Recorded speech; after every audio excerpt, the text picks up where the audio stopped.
Hi, I'm Steph. Thanks for watching this video. And today I want to talk about a book that I read recently that's called The Resting Place by Camilla Sten. So, not that long ago, a few weeks ago, I reviewed her book, The Lost Village, which I really liked. And The Resting Place is really similar in structure to The Lost Village. Both books feature mysterious primary plots broken up with flashbacks that help build toward a climactic reveal. So this time around, the story's about Eleanor, who has actual face blindness, and she discovers her grandmother Vivienne right after she's been murdered. And Vivienne was a cruel, moody, unkind woman who raised Eleanor after her mother died. But she didn't really raise her with the grandmotherly love that you might expect. So Eleanor's face blindness means that she is unable to identify the person that she saw leaving Vivienne's apartment that night, the night of the killing. So the killer isn't caught. So Vivienne had a lot of secrets, and among them was that she still had her possession of her late husband's massive estate and house, which she leaves to Eleanor. And it's noteworthy to mention that the late husband died suddenly and maybe somewhat mysteriously at the estate many years prior. So the family just has a lot of secrets and has had some tragedies. So Eleanor, with her boyfriend Sebastian and her crazy, unpredictable Aunt Veronica, head to the big house to inventory the items left behind. And with them is a man claiming to be a lawyer for the estate.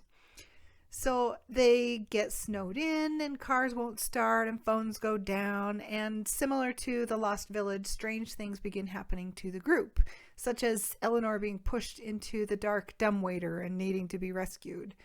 Eleanor discovers the hidden diary of a Polish girl named Anushka, who worked as a maid in the manor house, and whom the family called Annika. She was a distant cousin to Vivienne, who hired her to work as a maid, but then treated her really harshly in spite of being related to her. Anushka was required to call her ma'am. Vivienne also pretended to be Swiss and not Polish.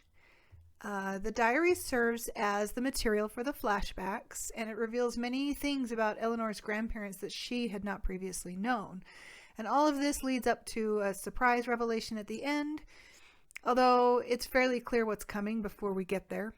It's interesting how so many authors feel like we need a big twist ending, especially in books that are like mysteries or psychological thrillers. Obviously, with a thriller and a mystery, there's going to be something revealed at the end.